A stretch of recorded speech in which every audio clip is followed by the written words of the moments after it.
राजस्थान में कांग्रेस की सरकार है और 4 साल का समय बीत गया, चुनावी सरगर्मियां चालू हो गई हैं और 12 महीने बाद में चुनाव होने वाले हैं। लेकिन इनका जो कार्यकाल है उसमें किसान की जितनी अनदेखी हुई और किसान के प्रति जितनी संवेदनहीनता रही है, कांग्रेस पार्टी के चुनावी घोषणा पत्र में कर्ज माफी का वादा किया और उसी के आधार पर ये लोग सत्ता में आए और उस कर्ज माफी के वादे को भुला दिया गया पूरी संवेदनहीनता के साथ और किसान को कुछ भी नहीं मिला, कोई राहत नहीं मिली।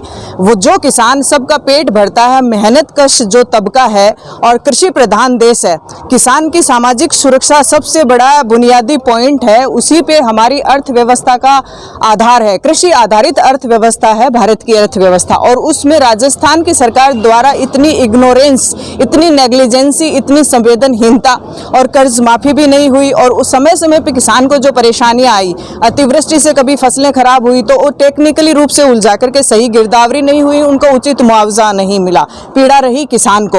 इस पीड़ा को देखते हुए किसान का जो प्रॉब्लम है, इससे जनता बहुत आक्रोशित है और लक्ष्मणगढ़ में आज बड़ी संख्या में किसान जा रहे हैं पूरे राजस्थान भर से। नवलगढ़ का किसान बड़ी संख्या में कूच कर रहा है और हमारा घर है नवलगढ़, यहाँ से हम लोग बड़ी संख्या में किसानों के साथ जाएंगे। सरकार की वादा खिलाफी के खिलाफ विरोध प्रदर्शन किया जाएगा और चुनावी बिगुल बज चुका है और ये शंखनाद है इस बात का कि सरकार की उल्टी गिनती शुरू हो गई है और सर्व समाज की अनदेखी करने वाले, किसान की अनदेखी करने वाली पार्टी सत्ता में रहने का नैतिक अधिकार खो चुकी है। और हम सब लोग नवलगढ़ की जो समस्याएं हैं उनको भी प्राथमिकता के साथ उठाएंगे और नवलगढ़ की समस्याओं को प्राथमिकता से उनका सॉल्यूशन कराना भी हमारी कार्य योजना का हिस्सा है और हम सब लोग उस रैली में शामिल होने के लिए जा रहे हैं।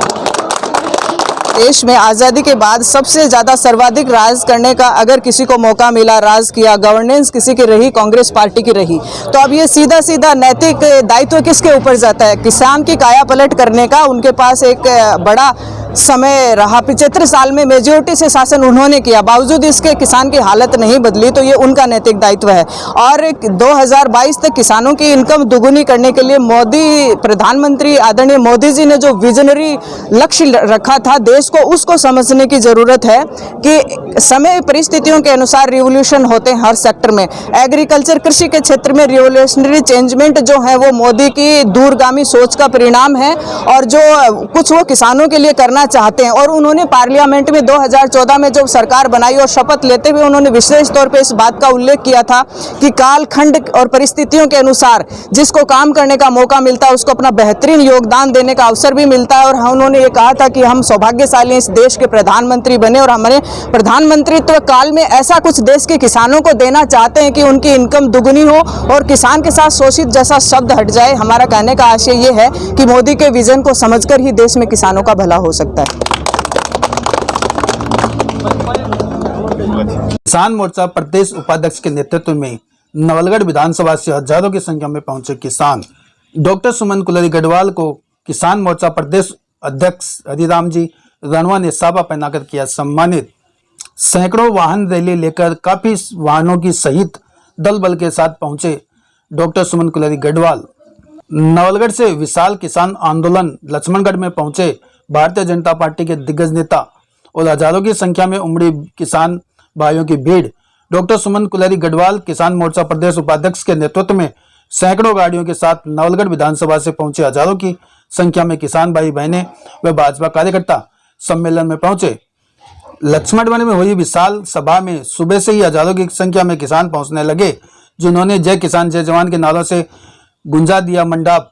डॉक्टर सतीश पूनिया प्रदेश अध्यक्ष, उपनेता प्रतिपक्ष राजेंद्र सिंह राठौड़, किसान मोर्चा अध्यक्ष हरिराम रणवा, प्रेम सिंह बाजौर, स्वामी सुमेनानंद सरस्वती महाराज, सांसद राहुल कसवा, सांसद नरेंद्र खीचड़, सुभाष पूनिया, विधायक, राजस्थान किसान मोर्चा प्रदेश उपाध्यक्ष सुमन कुलरी गढ़वाल, पवन मावंडिया मंचस्थ अतिथि रहे।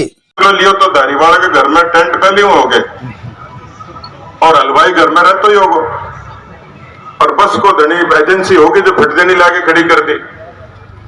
तो मैं राजेंद्र जी यही बात कहने लग रहा हूँ, अपने काल स्पीकर का चालू पूछा से कि सरकार चला रहे जनता पार्टी के प्रदेश नेतृत्व आदरणीय डॉक्टर सतीश पूनिया जी और उपनेता प्रतिपक्ष राजेंद्र जी राठौड़ और किसान मोर्चा के प्रदेशाध्यक्ष हरिराम जी रणवा और बहुत ही प्रदेश नेतृत्व के सबके गाइडेंस और मार्गदर्शन में आज एक बहुत बड़े किसान आंदोलन का आगाज हुआ है।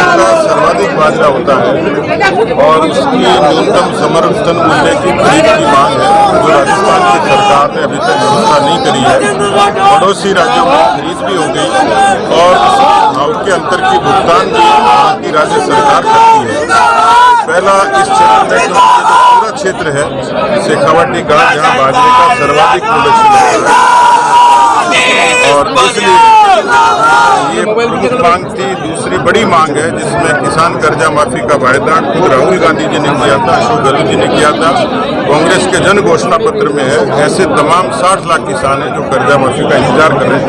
आज यही बातें थी, लेकिन जो 4 साल की विरासत वो अपराधों का राजस्थान है, 8 लाख मुकदमे हैं, बलात्कार है, 7 हत्याएं हैं।